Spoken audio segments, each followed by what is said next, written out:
नमस्कार, मी पत्रकार आकाश शिंदे मुंबई न्यूज संध्यामध्ये आपलं सहर्ष स्वागत करतो। आज आपण आहेत मरोळ अंधेरी या ठिकाणी। आज आपण आलो आहेत काँग्रेस पक्षाचे तालुका अध्यक्ष आहेत दशरथ भिशे साहेब।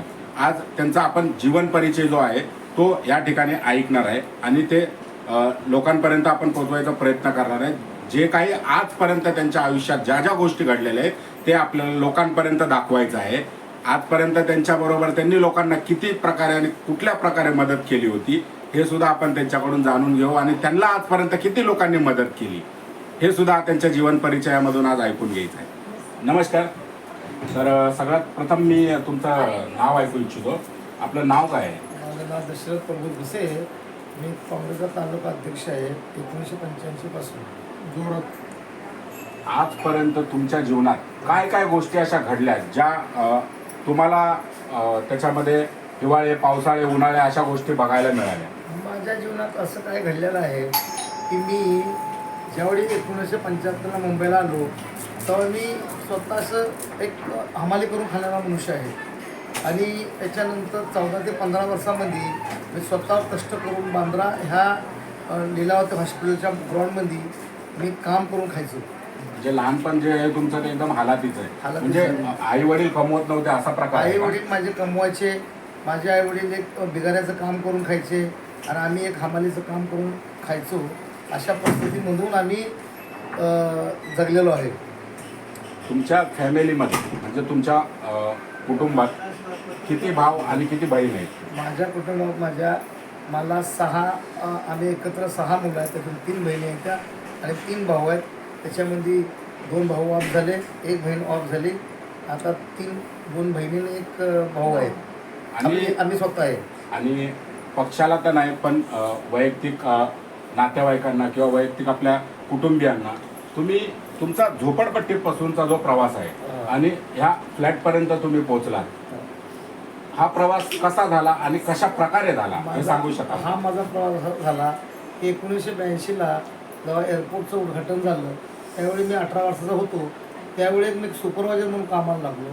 सुपरवायझर कामाला लागल्यामुळं जे माझे काय समाजाची लोकं होती त्यांना मी कामाला लावून त्यांना मी त्यांची चांगली प्रगती करून त्यांना अशा नोकरीला बँकेचं लोन काही गरजेवरची जी कामं होती अशा समाजाला केल्यामुळं आज मला पक्षानं तालुका अध्यक्ष म्हणून मला पद दिलं आणि त्या पदाच्या पाठीमागं माननीय संजय निरुपम साहेब, कामत साहेब यांच्या सहाय्यानं आणि त्यांच्या आशीर्वादाने मी इथपर्यंत पोचलेलो आहे।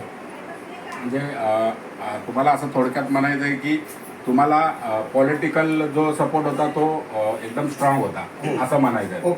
म्हणजे त्यांनी तुम्हाला वैयक्तिक मदत केली आहे, आर्थिक मदत केली आहे? आर्थिक मदत केली आणि त्याच्यानंतर माझे वडील एअरपोर्टला सर्व्हिस असल्यामुळं त्यांना मला सर्व्हिसला लावलं। त्याच्यामुळं मी 96ला एक स्वतः प्रोप्रायटर म्हणून कॉन्ट्रॅक्टर झालो आणि कॉन्ट्रॅक्टर झाल्यापासून माझ्या कंपनीचं मी सायटिक एंटरप्राइज नाव ठेवलं।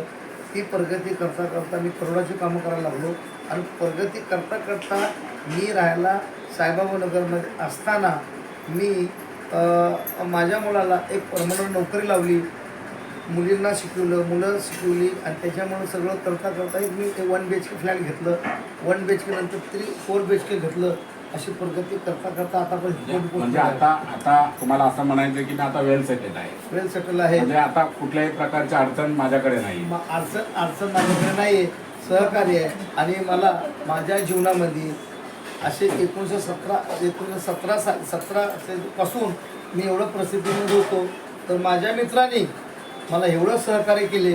राजेंद्र शेळके साहेब आहेत, अशा ह्या लोकांनी मला इतकं सहकार्य केलं की मी ॲक्च्युली संपलेला असताना सुद्धा माझ्या मित्राला। म्हणजे तुमच्या आयुष्यातला खरा मित्र कोण? माझ्या आयुष्यातला खरा मित्र असेल तर राजेंद्र शेंडगे हा माझा मित्र। आम्हाला आमच्या मुंबई संध्याला जी माहिती मिळाली तर आम्हाला अशी पण माहिती मिळाली आहे की तिथे ज्या राहत्या घरी तुम्ही राहत होता म्हणजेच की झोपडपट्टी या ठिकाणी त्यावेळेस राहत असताना दत्ता शेंडगे हे फार तुमच्या जवळ होते? दत्ता शेंडगे हे जवळ आहेत परंतु ते आमच्या गावातले असल्यामुळं राजेंद्र शेंडगे, दत्ता शेंडगे, राम आव्हाड, कैलास कांबळे हे सगळे आमच्या गावची लोक असल्यामुळे आमचा एक ग्रुप होता आणि एक ग्रुपामुळं त्यांचं मला सहकार्य मिळालं।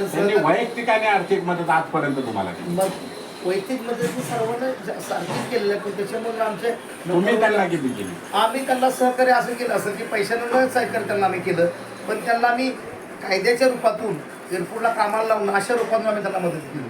पण पैशाची मदत आम्ही कमीच लोकांना केली, पण त्या लोकांना मला जास्त मदत केली. आता एकतर आपण ह्या मैत्रीच्या गोष्टी झाल्या आणि दुसरी गोष्ट म्हणजे की सगळ्यांसाठी तुम्ही कृष्ण आहात, सगळ्या लोकांसाठी तुम्ही कृष्ण आहेत आणि कृष्णाच्या संदर्भात जर बोलायचं म्हटलं तर मला वाटतं की माझ्यापेक्षा जास्त माहिती तुम्हाला असेल. म्हणण्याचा उद्देश काय तुमचा? म्हणण्याचा उद्देश म्हणजे आता तुम्ही आमच्या मातंग समाजाचे कृष्ण बाळ आहात, तर त्या कृष्ण बाळाने आतापर्यंत आता किती काय काय केलं असेल ते बाकीच्या गोष्टी आम्ही सांगू शकत नाही. पत्रकार मी अशा काय लपवून ठेवलं नाही. मी कृष्णासारखं वागलेलो आहे आणि ते कृष्ण वागत असताना ज्याच्याशी मी प्रेम केलं असेल ती माझी पत्नी कृषिदा त्या ठिकाणी उपस्थित आहे. अच्छा, म्हणजे असं तुम्हाला म्हणायचं की मी सर्व जातीय धर्माला मी सर्व जाती धर्माला मानतो. मी अगर कामाला असताना असं कुठल्याही गोष्टीला कृष्ण तर असलं तरी माझी राधिका एकच होती, ती फक्त माझी कृषिदा, बाकी असं काही नाही. तशा जरी गोष्टी असल्या, जर तुम्ही असं म्हणत असाल की तुमची राधिका एकच आहे, मग ज्या ह्याच्या अगोदरच्या ज्या तुमच्या पत्नी आहेत ते पत्नी माझ्या प्रेमाच्या पत्नी होत्या, ते लग्नाच्या पत्नी आहेत. त्यांनी माझा संसार उभा केला आणि संसार उभा करत असताना दुसऱ्या मिसेसने संसार उभा केला आणि दोघांच्या मदतीनं आज मी इथपर्यंत पोहोचलो. म्हणजे एका छानपणे तुम्हाला प्रत्येक तुमच्या ज्या पत्नी आहेत त्यांचा एक चांगल्या प्रकारे पाठिंबा आहे असं म्हणायचं. आणि तुम्ही जे सांगितलं की कृष्ण आहेत, आम्ही जे स्त्रिया बघितल्या असतील ते आमच्या कृष्णाच्या रूपातच आम्ही बाकी त्याला बघितलं असतील, बाकी काय नाही. राधा आता म्हणजे तुम्ही प्रत्येक जे स्त्री आहेत तिला त्यांच्याच रूपाने बघता असं म्हणायचं. असं आहे. मग आता ह्या सगळ्या जेवढ्या ह्या जगात स्त्री आहेत त्या India is my country, all in sister.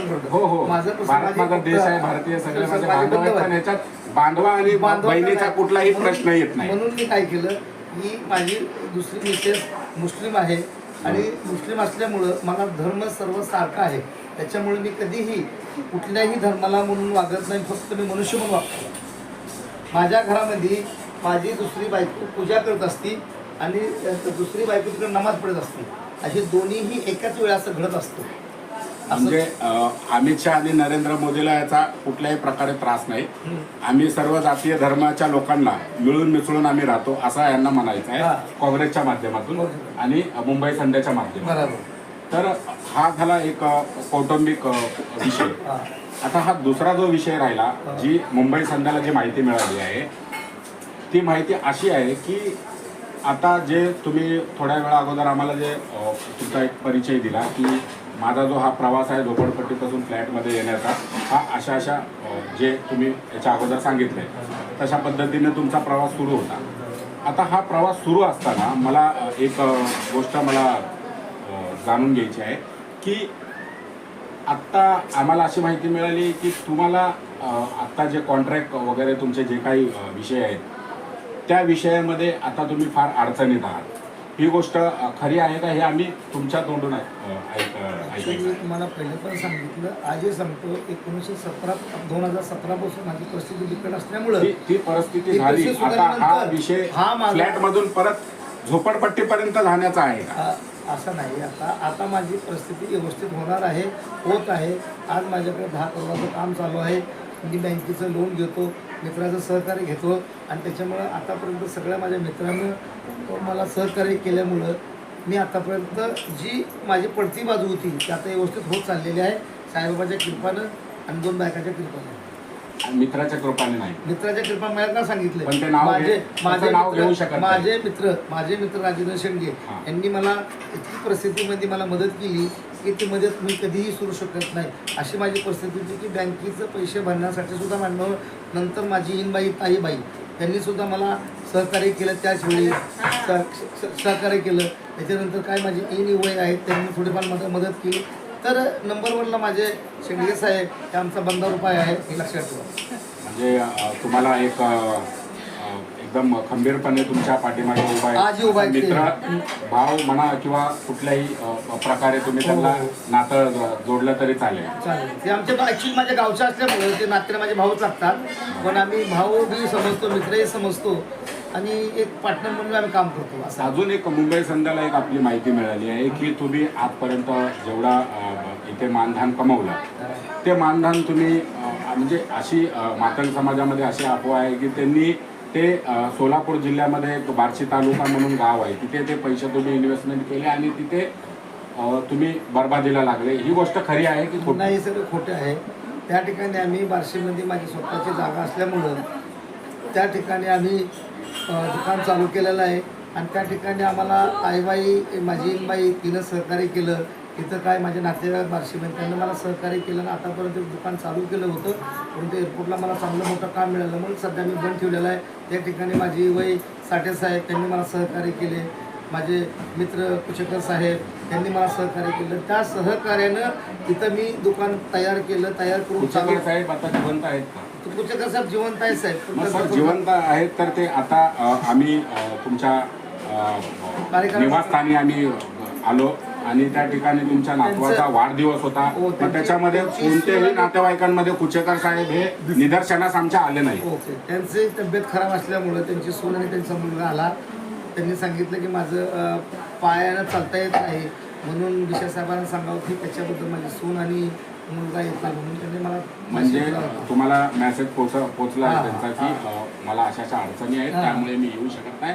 नमस्कार. तर यांचा जीवन परिचय आपण थोडक्यात ऐकला आहे आणि पुढे हा जो व्हिडिओ आहे यांचा मातंग समाजापर्यंत पोहोचवा की त्यांनी असं सांगितलं आहे ते त्याच्यातून त्या व्हिडिओच्या माध्यमातून मुंबई संध्याच्या माध्यमातून तुम्ही ऐकून घ्या. कॅमेरामॅन प्रियासह पत्रकार